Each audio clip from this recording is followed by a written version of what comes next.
Bem, como eu disse, segunda-feira marcamos sem presença para trazer uma celebridade e esta celebridade é sujeita a perguntas que vocês, fãs, telespectadores, enviam durante a semana. E hoje comprometemos receber a Zagaia. Olá, Zagaia. Olá. Tudo bem? Tudo bem, tudo. Ok. É assim, vamos começar com as perguntas. Ok. Lembrar que essas perguntas foram enviadas pelos teus fãs, telespectadores do JChat e da TIM. Tá certo. Ok, para começar. 3 meses após os Estados Unidos da América acusarem um grande empresário moçambicano ligado ao governo ser narcotraficante, o assunto tornou-se tabu e só a Zagaia insiste em dizer que o motor do país funciona a cocaína. Queres comentar? Sim, bem, acho que é o que as pessoas já sabem. Eu digo isto numa música chamada Arri, não é? E nessa parte que fala sobre o motor do país funcionar a cocaína, é uma hipótese, não é exatamente uma afirmação. É por hipótese, uma vez que temos vários casos de tráfico de drogas. Os casos de tráfico de drogas não começaram agora. Eu lembro-me desde os anos 90, as 40 toneladas de AX e outras coisas mais. E ano após ano, época após época, sempre temos esse tipo de escândalos. E o que nos leva a crer que existe um mercado desconhecido que funciona aí para o tráfico de drogas e que alimenta também muitos circuitos e muitos negócios que são bonitos assim à primeira, mas a gente não sabe. E existem dados científicos, se as pessoas quiserem ir atrás, fazem alguns estudos sobre o aparecimento o fenómeno da banca em Moçambique, o fenómeno das casas de câmbio e muitas outras coisas mais. Isto são coisas que não digo eu só, diz também muita gente, e existem pessoas que se ocupam de investigar esse tipo de assuntos. Mas é o que se diz, existe muita coisa neste país que funciona, não há aquilo que a gente pensa que é, não é? Este é o comentário que eu posso fazer a respeito. Ok. Vamos continuar aqui com a lista de perguntas. Lembrar que todas elas foram enviadas pelos telespectadores. Ok. Depois do comentário, a Zagaia, tu não tens medo de ser morto por causa dessa tua ousadia de falar de questões importantes e tão delicadas? Bem, digamos que tudo tem a ver com a lógica com a qual nós conduzimos a nossa vida, né? Eu conduzo a minha vida de uma determinada forma. Em relação à morte, ao medo da morte ou não, eu aceitei a morte como um fenómeno natural. Todos os seres humanos nascem e morrem. Nascemos, não escolhemos o dia que nascemos, a família em que nós nascemos, o bairro, a cidade, nós nascemos. Mas o nosso destino fazemos nós. Nós podemos escolher como é que vamos morrer. Porque morrer vamos. Então, se queremos morrer como isto, como aquilo, se quisermos ser lembrados como A, como B, como C, já depende de nós. Então, é uma questão de eu assumir que eu que faço o meu destino, não é? E ninguém mais, porque se falarmos em medo de morrer, estamos num mundo muito violento, em que ao atravessar a estrada eu posso ser atropelado, eu posso levar com uma bala perdida, posso ser envenenado, posso morrer de asfixia. Houve aí a polémica por causa da Mosal, que está aí a lançar, que ia, ou que vai, ou que está, e que não sabe bem, e tem muita gente que vive à volta daquela fábrica, quem sabe pode morrer daquilo. Existem várias... morrer, basta estar vivo para morrer. Então eu acho que nós temos que fazer a nossa morte valer a pena, não é? Então, para que um dia, como naturalmente vai acontecer, quando chegar ao fim dos meus dias, as pessoas possam dizer que valeu a pena ele estar aqui conosco, não é? Porque todos nós vamos um dia, então vamos lá deixar obras, porque mesmo quando nós nos apegamos muito aos nossos bens materiais e coisas assim, no dia que nós vamos, não levamos nada disso. Acho que o mais importante é garantir segurança para a família, mas, acima de tudo, os ideais. Ok, está tudo bem. E já agora, dizer que não serei o primeiro. Nesse caminho de dizer o que se pensa, já houve muitas vítimas disso. Então, eu já imagino que essa é uma das probabilidades, é uma das coisas que pode me acontecer caso eu continue. Então, tenho consciência do que faço. Ok. Azagaia, por que aceitou concorrer à vaga de deputado da Assembleia da República pelo partido MDM? Uma vez que pelas músicas que tem feito deixa transparecer que não simpatiza com a classe política, ou apenas o Azagaia não concorda com a governação do partido no poder? Eu não concordo com a governação do partido no poder, eu já deixei isso bem claro. Nas minhas posições discordo de muitas coisas, e não é por acaso que faço a música que faço, a contestar isso, faço música de contestação. Sim, eu disse que eu sou do Partido da Verdade, sem lugar no Parlamento. Okay. Mas eu acho que isto continua sendo verdade, afinal de contas já não estou aqui. E o que aconteceu é que, acho que agora posso dizer aqui na televisão, para as pessoas perceberem de uma vez por todas como é que eu cheguei a esse ponto. Na altura, eu estava a sofrer boicotes muito grandes de várias empresas daqui. Tive informação de empresas como MCL e Vodacom a barrar a minha participação em espetáculos, uma vez que estas empresas acabam tendo um monopólio sobre grandes eventos culturais. Já várias vezes fui convidado, depois, assim no meio do caminho, desconvidaram-me. A primeira vez que isso me aconteceu, eu fiz uma carta, foi para a TVM. Mas as outras vezes que isso aconteceu, fui engolindo os sapos e fui percebendo como o cerco estava a ficar apertado, não é? E, naturalmente, já comecei a temer não continuar a fazer o meu trabalho, quer pela minha integridade física e quer também pelo espaço para fazer o meu trabalho. E como, para mim, acima de tudo, sempre teve os meus objetivos. Quando surge o David Simango como candidato independente, recandidatou-se, né, a presidente do município da Beira. Na altura ele saía da Renamo. Eu achei aquilo uma injustiça e não importa quem seja a pessoa, quando há uma injustiça à volta eu apoio. Pode não usar as minhas cores, não interessa. E foi o que eu fiz. Acreditei nele e apoiei. E fui dos poucos, se não os únicos, ou não o único músico daqui, da capital, Maputo, que o apoiou. E houve outros da Beira. Eu apoiei, ele venceu e eu fiquei muito feliz com isso. Depois ele criou o MDM. E é neste momento que, bem ou mal, eu decidi também apoiar, porque pareceu-me que, não é? Começando por ele, estava a nascer uma coisa nova para Moçambique. Nós até esse momento tínhamos só Frelimo e Renamo, que então era cada um puxa do seu lado, não é? E diz-se que não existe democracia com apenas 2 partidos políticos. Então, um terceiro partido político, um quarto, que fosse forte, ia equilibrar mais, ia haver mais discussão. A princípio eu apoiei a ideia de um terceiro partido. E o partido, por coincidência, estava a ser criado por alguém que eu também apoiei. Achei que nada mais, nada menos, nada melhor que essa ideia. E atendendo também ao fato de, quando recebi este convite para deputado, para concorrer para deputado, eu não fazia parte do partido, eu não faço parte do MDM, está aqui bem claro. Não fazes parte? Eu nunca fiz parte do MDM como membro. Eu nunca tive nenhum cartão de membro do MDM. Eu sempre agi como simpatizante. Já houve concertos que eu fiz que fui pago, já houve concertos que eu fiz que não fui pago, assim só na amizade às vezes.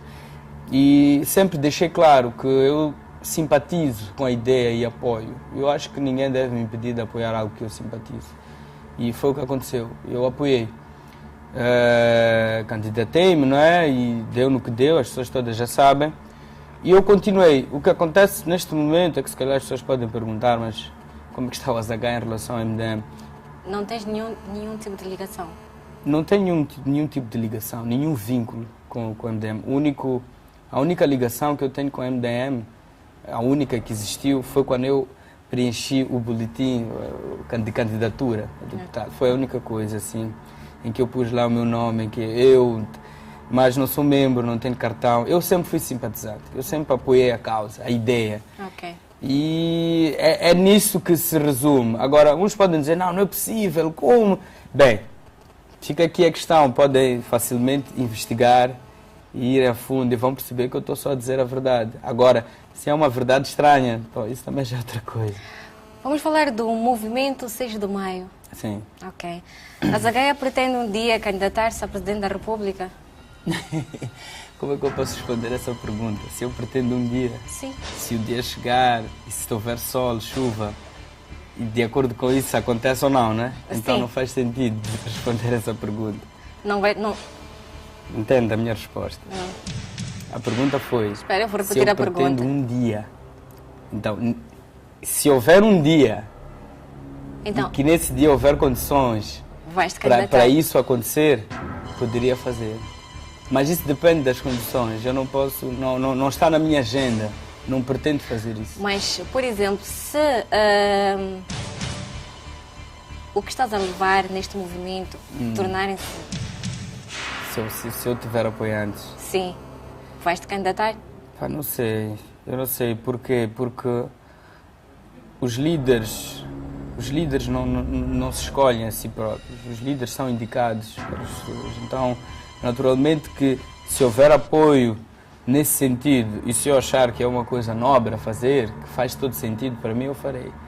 E se eu achar também que não faz sentido, não vou fazer. Então, é uma pergunta que está muito no campo das suposições. Ok, então... está bem. E se a única forma de te candidatares a Presidente da República fosse entrar para o partido no poder?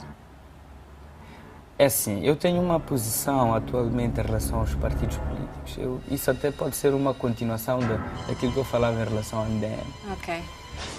Pela experiência que eu tive em contacto com vários políticos e organizações políticas, o fato de eu estar a apoiar o MDM deu-me a possibilidade de entrar bem dentro do mundo da política.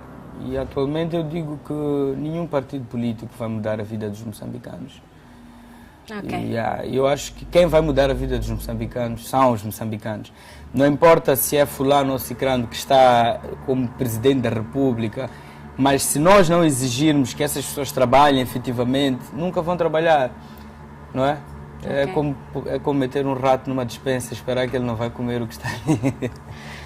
Tá certo. Vamos continuar aqui a fazer as perguntas que os teus fãs colocaram. Okay. Bem, este ilustrador diz assim: parabenizar pelas suas músicas, primeiro. O que fez sair da Cotonete Record, produtora com quem trabalhou desde 2006? Sim.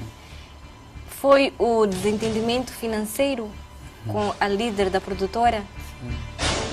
Ou porque a produtora apostava em caminhos paralelos à Zagaia, dado a veracidade das letras que compões?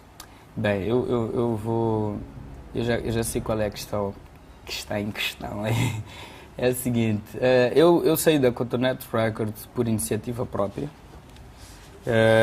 porque haviam certas questões organizacionais com as quais eu não estava satisfeito, relacionados com a agenda. Porque a Cotonete Records é uma label. E uma label que funciona da seguinte maneira: nós temos um manager, que é o líder, e tem os vários músicos. Eu estive na agenda da Cotonete Records, ajudei a criar a Cotonete Records. Há alguns artistas que fazem parte da Cotonete Records, eu que sugeri que fizessem parte. Não vou estar aqui a dizer os nomes. Tanto que, quando saímos do projeto Canimambo Hip Hop, que é da mesma pessoa que agora tem a Cotonete Records, para entrar para a Cotonete Records, eu estive nesse processo e sempre acreditei. Fui o primeiro artista a ser lançado pela Cotonete Records. Na altura, quando a Cotonete Records lança a Zagaia, eu já tinha um percurso. Já tinha algumas das músicas que participaram no álbum já estavam gravadas. E o que aconteceu é que eu gravei outras a seguir. acredito que as mentiras da verdade a seguir. Então, sempre houve uma relação de amizade, de trabalho em equipa. E no princípio estava toda a gente engajada para sair o meu CD. Saiu, foi o sucesso que foi. A seguir estava agendada a saída da Ivete, saiu, e vem aí o Rage. Mas no meio disto tudo, a quantidade de trabalho que existe dentro da Cotonete Records foi aumentando. Não é? E ainda continuávamos e continuamos, ou continuam talvez, com uma direção, digamos que um pouco centralizada.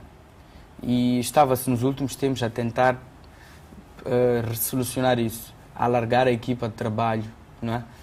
Mas este processo prejudicou-me. Eu vinha ponderando a saída da Cotonete há 1 ano. Não exatamente a saída da Cotonete, mas o futuro da minha carreira musical. Em que uma das hipóteses era sair da Cotonete, mas não foi a primeira.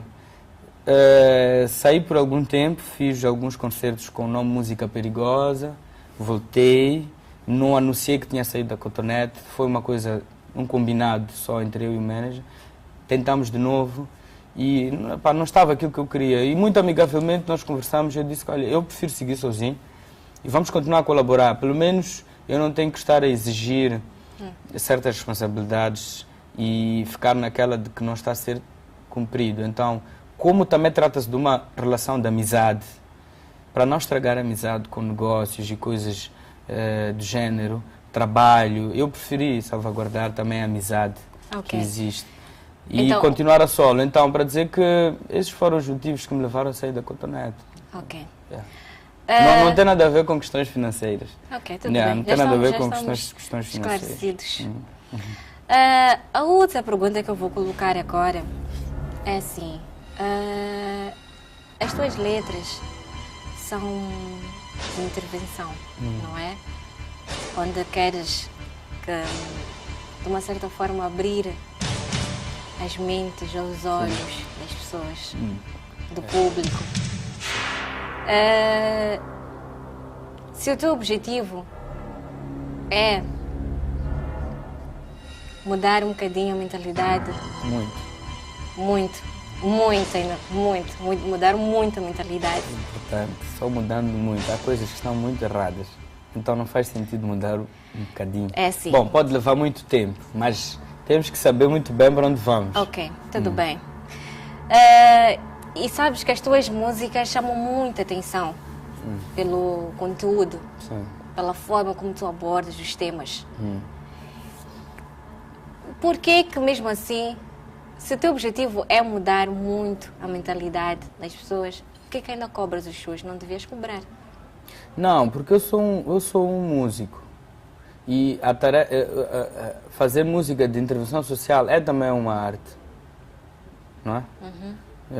E tem as suas regras, tem a sua maneira de fazer, tem os seus custos. Não tenho nenhum patrocínio, nunca ninguém me apoiou. O álbum Babalaz eu paguei com o meu bolso. Eu pessoalmente fiz a pré-mistura do álbum em casa. Ok. Tudo que foi feito foi com a boa vontade do pessoal da Cotonete. Lembro que quando saiu o Babalaz, na noite anterior ninguém tinha dormido, estávamos todos a fazer as capas dos discos, nós próprios já metemos, nós próprios a gravámos, a verificámos. Houve uma quantidade de discos que foram mal gravados, tivemos que andar a pedir desculpas às pessoas. Eu nunca tive nenhum apoio, necessariamente assim, para dizer que posso me sentar em casa e as pessoas vão fazer as coisas por mim. Não, eu sempre me integrei na equipa de trabalho. Então não tem lógica nenhuma, seja qual for a pessoa, pensar que eu vou fazer um concerto ou que eu vou vender, ou que eu vou tornar disponível um disco que custou dinheiro para fazer e que eu não tive nenhum apoio para fazer e as pessoas mesmo assim querem que eu ofereça. Okay. Já estou a oferecer muita coisa. Naturalmente que o que se paga por um concerto, por um CD, o que se vai encontrar ali nem tem preço. Ok.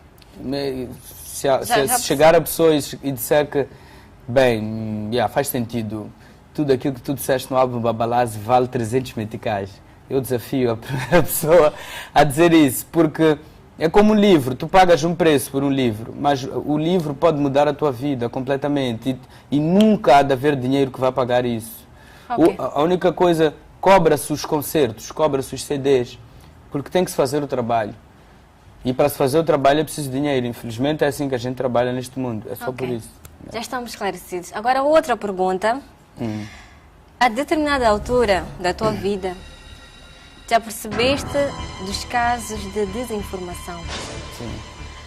Ao ponto do caso da morte do ex-presidente Samora Machel, cujos manuais escolares atribuíam acidente de aviação, ficando a saber-se mais tarde que Machel poderia ter sido vítima de assassinato. Sim. Este foi um ponto de viragem no crescimento artístico e cultural. Que verdade é que sabes que o povo desconhece? Bem, é assim, eu sempre fui eu sempre fui o tipo de moçambicano que gostou muito dos símbolos nacionais. Adorava cantar o hino nacional. Gosto muito da bandeira. Sou uma pessoa muito ligada à simbologia das coisas. E estava tão ligado que quando comecei a notar que havia muitas mentiras, fiquei profundamente decepcionado. E estou muito decepcionado com toda esta farsa, essa mentira em que nós vivemos. E eu acho que muitas coisas não dão certo porque nós continuamos a viver na mentira e só vai ser um ciclo vicioso. Que verdades eu sei que o povo desconhece? Bem, é complicado. Eu, para dizer que isto é uma verdade, eu teria que ter uma prova. Teria que ter uma prova. Mas eu, por exemplo, acredito que Samora Machel não morreu de acidente de viação. Acredito que ele foi assassinado. E acredito que o assassinato dele teve envolvimento de pessoas do governo moçambicano. Agora, se foi com o governo sul-africano, o governo russo, o americano, não sei. Houve uma força que esteve interessada em acabar com a vida de Samora Machel e encontrou na equipa dele pessoas que estiveram disponíveis a entregar-lhe. É como eu penso. Samora Machel foi traído. Não estou a dizer que o Samora foi um anjo, mas estou a falar de uma pessoa que foi traída. Ele teve os seus erros, mas no caso em questão, para mim, Samora Machel foi traído. Foi traído como muitas outras pessoas também foram traídas neste país e continuam a ser traídas hoje em dia. Muitos de nós passamos a vida a defender determinados interesses e quando nós já não somos necessários, somos simplesmente descartados. Samora Machel não foi o primeiro, nem o último. Continua até hoje, mas se nós não tivermos coragem de aceitar certas coisas, vai ser isso. E por cima das mentiras comete-se muitos erros. Ok. E o que é que nós podemos esperar do Azagaia? Tu agora mencionaste que não tens provas. Pretendes ir a fundo, trazer à tona essas provas? Eu se decidir investigar, isso vai ser a título pessoal. Não será não será como músico. Provavelmente se eu investigar a título pessoal, quem sabe um dia eu posso fazer uma música, já que o meu lado pessoal está ligado à minha música, né? Eu já nem sei se sou Edson ou Azagaia, já está tudo misturado. Mas esta sociedade tem uma organização e existem pessoas responsáveis por investigar isso, começando pelos jornalistas virados para a investigação, como foi o caso do Carlos Cardoso. Okay. Posso apontar também, existem outros, os jornalistas do jornal Zambeze, que foi fechado, também faziam jornalismo investigativo. Já não existe muito isso, as pessoas têm medo de investigar. Se os jornalistas investigassem como deviam investigar, porque a verdade neste país, na realidade, nem está escondida, na realidade toda a gente sabe, só que o que acontece é que há acordos muito fortes entre bandidos e... Então, muitas vezes são os próprios que investigam, que alertam os bandidos.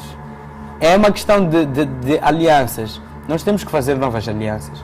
Temos que saber, estamos a fazer alianças para para salvaguardarmos, tipo, a minha família, os meus amigos.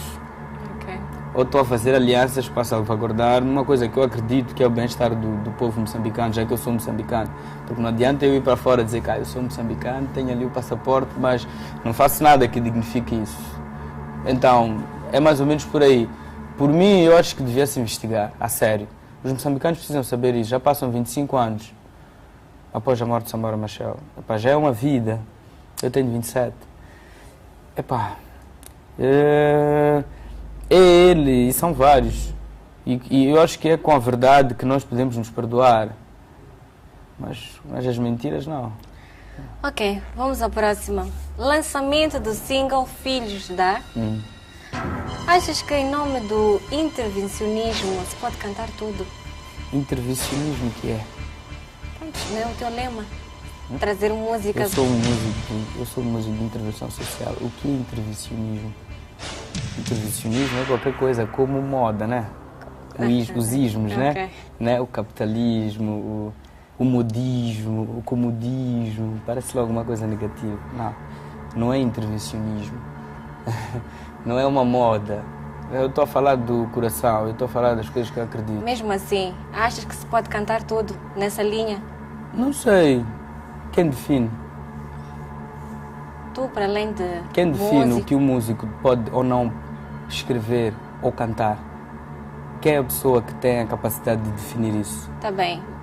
Agora, não temos alguém que talvez possa indicar. Não temos? Não sei. Bom, então aqui é um campo de dúvidas. Mas é assim, tá temos bem. Temos ou não temos? Espera. Tu és músico, também és pai, sim, não é? E com músicas assim, Filhos da... É Filhos da o quê? Não sei. Exato. Sim, mas eu quero saber, na tua opinião, pode cantar tudo. Pátria. Espera. Tu talvez agora não estejas a ver essa posição porque tu é que estás a cantar não, assim. Mas como pai... Olha, eu já te explico. É para responder essa minha pergunta. Pode-se cantar tudo, é assim? Naturalmente que não se pode cantar tudo. Não se pode cantar tudo? Naturalmente que não se pode cantar tudo. Não. Okay. Mas, ao mesmo tempo, vem a pergunta: quem define o que pode ser cantado e o que não pode ser cantado? Não sei, eu acredito que não se pode cantar tudo. Mas quem define o que pode ser cantado ou não? Porque, a música... Bem, Azagaia, estamos assim no finalzinho do nosso tempo, talvez assim de uma forma bem rápida, porque temos que sair mesmo. Pode-se cantar tudo ou não se pode cantar tudo? Não, obviamente que não se pode cantar tudo. Mas ao mesmo tempo pergunta-se, o que é que se pode cantar, o que é que não se pode cantar? Porque, espera, primeiro nós temos vários tipos de música neste país. Existem músicas que incentivam quase tudo, existem músicas que incentivam tipo a tirar a roupa, existem músicas que incentivam a seres mais combativo, então, naturalmente que é um campo vasto. Eu não acredito que se possa cantar tudo, mas também não acredito na censura, a censura institucionalizada. Ok, Azagaia, então, temos que... É um campo. Fechamos o nosso programa. Bem, vou fechar aqui, produção? Eu queria dizer aqui algumas coisas. Ok, então vamos fechar assim com o Azagaia a tocar, porque ele quer dizer algo. Bem, pessoal,